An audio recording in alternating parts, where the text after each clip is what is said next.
Olá, meu nome é José Almeida Júnior, escritor. O tema do História e Literatura de hoje é sobre o meteorito de Bendegó, aquele mesmo que resistiu ao incêndio do Museu Nacional. Vamos conferir?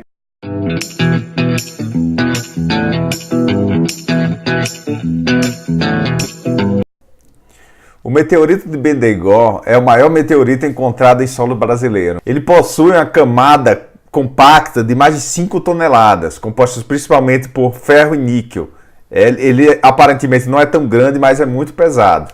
O meteorito foi descoberto em 1784, em Monte Santo, lá próximo a Canudos. Um garoto chamado Domingos da Mota Botelho deparou com a pedra quando ele cuidava de gado na região.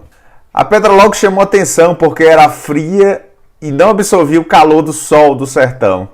As pessoas se deitavam sobre o meteorito para se refrescar. A fama da pedra logo se alastrou até que no ano seguinte, em 1785, o então governador da Bahia, Rodrigo Menezes, mandou levá-la para Salvador. Mas, como eu falei para vocês, a pedra era muito pesada, pesava mais de 5 toneladas. Era muito para os recursos que tinham de transporte no século XVIII. Quando eles tentaram levar o meteorito para Salvador numa carroça puxada por 12 bois, o carro virou e a pedra caiu no leito do riacho Bendegó, a cerca de 200 metros do local onde ela tinha sido encontrada anteriormente. E não conseguiram mais remover a pedra do local. Mas o fracasso da missão foi importante porque provavelmente o meteorito teria sido levado para Portugal ou outro país da Europa. Nesse período, o Brasil ainda era colônia de Portugal. A notícia da pedra misteriosa correu o mundo e o sertão baiano passou a receber cientistas de todos os países para estudar. Em 1810, um desses cientistas conseguiu comprovar que a pedra se tratava de um meteorito. Até então, o segundo maior meteorito já encontrado no mundo. Veja a importância da pedra Bendegó naquele cenário.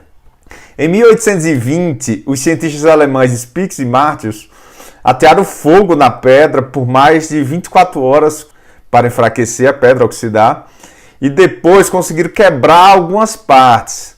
Mas o núcleo da pedra se manteve intacto. Os meteoritos foram levados para a Europa e estão até hoje espalhados em museus por lá.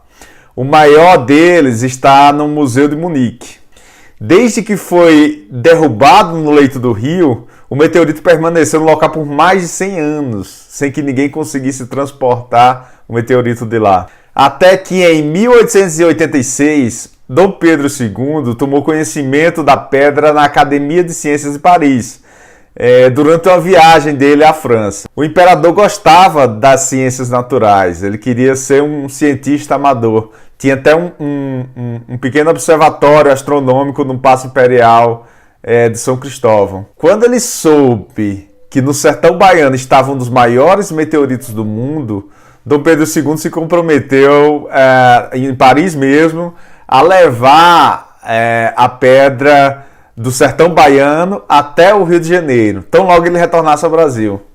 Em 7 de setembro de 1887, na comemoração do aniversário da independência, iniciou-se o trabalho de remoção do meteorito. Fizeram uma grande festa, um grande alarde nos jornais, se comentava muito na sociedade carioca da época.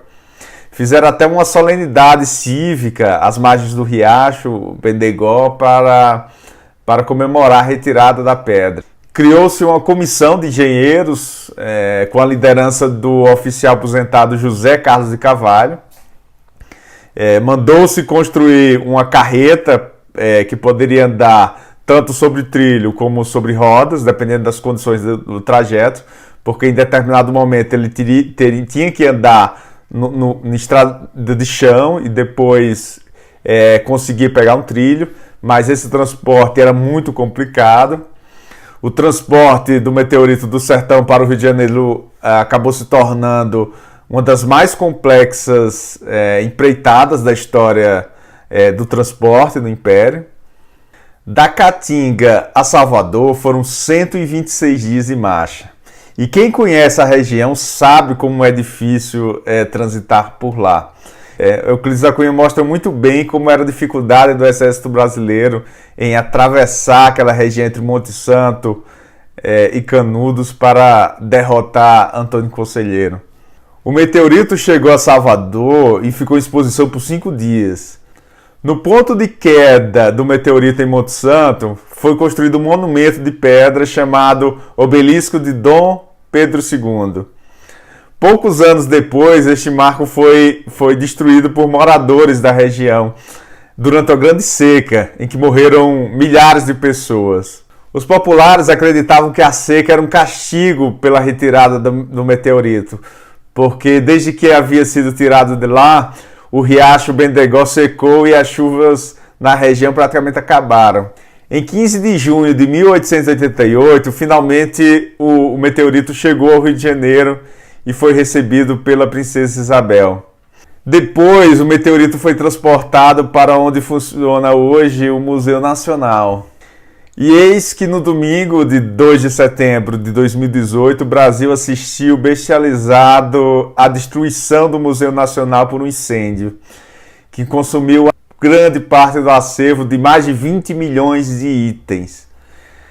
Entre eles foram fósseis de dinossauro, bicho preguiça gigante, a Luzia, o fóssil humano mais antigo do Brasil, enfim, um acervo preciosíssimo que foi destruído pelas chamas. O museu já agonizava há alguns anos com falta de recurso, não havia projeto de prevenção a incêndios. No momento do desastre, faltou água para os bombeiros, faltou tudo e sobrou incompetência. Mas o meteorito Bendegó, que já havia resistido a um incêndio dos cientistas alemães em 1820, que eu contei para vocês, conseguiu sair dessa, mais uma vez, de maneira praticamente intacta.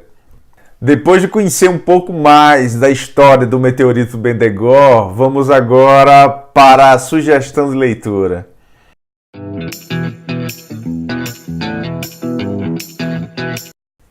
A sugestão de leitura de hoje é a crônica de Machado de Assis, da coluna Bons Dias, de 27 de maio de 1888, que trata justamente do meteorito de Bendegó. A coluna Bons Dias, na Gazeta de Notícias, durou pouco mais de um ano, entre 1888 e 1889.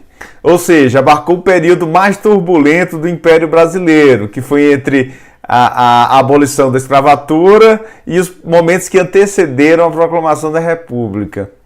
Para mim, a série de crônicas Bons Dias é a mais interessante de Machado de Assis, porque é a mais abertamente política. Machado iniciava a coluna com Bons Dias e no final assinava somente com Boas Noites. Ou seja, ele não se identificava com o nome dele, não assinava a coluna.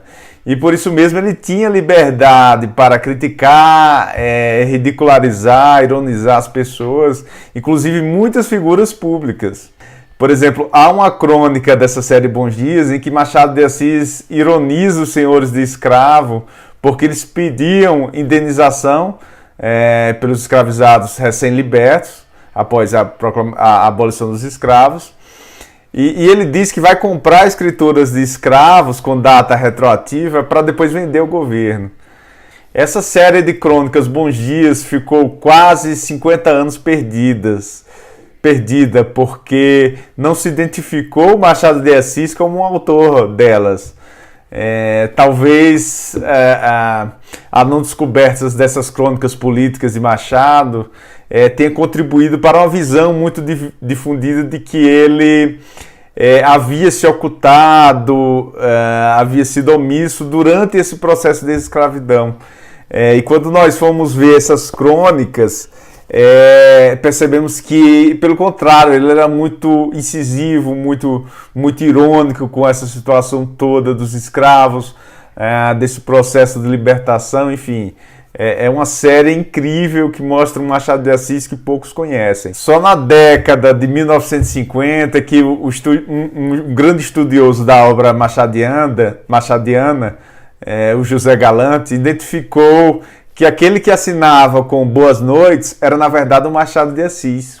Mas voltando à crônica sobre o meteorito de Bendegó, é uma crônica muito ácida que põe a burocracia do Império, do final do Império, um pouco da falência das instituições. Machado de Assis cria um diálogo entre um meteorito, que aqui é um personagem, e José Carvalho, o chefe da expedição que eu falei para vocês, que levou o meteorito do sertão da Bahia até o Rio de Janeiro. Eu vou ler aqui um trechinho travado entre o meteorito e José Carlos. E quem fala nesse trecho é o próprio meteorito, que, como eu disse a vocês, tem voz. Carvalho perguntou ainda: falta muito para chegar ao Rio de Janeiro? Estou já aborrecido, não da sua companhia, mas da caminhada. Você sabe que nós, lá de cima, andamos com a velocidade de 1000 raios. Aqui, nestas ridículas estradas de ferro, a jornada é de matar. Mas espera, parece que eu estou vendo a cidade. Só nesse trechinho dá para vocês terem um pouco do gosto de como a crônica machadiana é carregada de humor e ironia. A crônica de Machado de Assis, assim como toda a obra dele, é de domínio público. Eu vou deixar aqui na descrição do vídeo o link com todas as crônicas Bons Dias em PDF. É só procurar pela crônica do dia 27 de maio de 1888, que vocês vão encontrar essa crônica maravilhosa sobre o meteorito de Bendegó.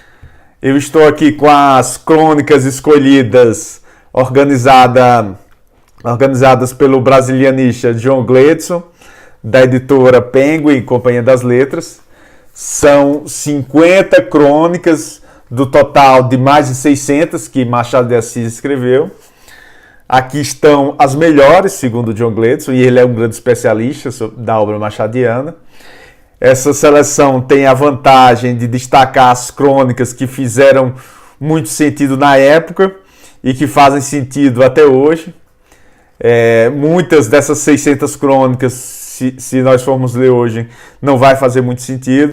Além disso, John Gleidson contextualiza as crônicas, porque várias delas são comentários de matérias de jornais ou questões políticas muito específicas da época. Se a leitura não for acompanhada de alguma referência, vai ficar sem sentido. Então fica aqui a recomendação das crônicas de Machado de Assis sobre o meteorito de Bendegó. Aproveite também para ler outras crônicas, porque elas dizem muito sobre a vida de Machado de Assis e também muito sobre o período histórico da época. Se gostou do vídeo, curta, se inscreva no canal e nos siga nas redes sociais. Até a próxima!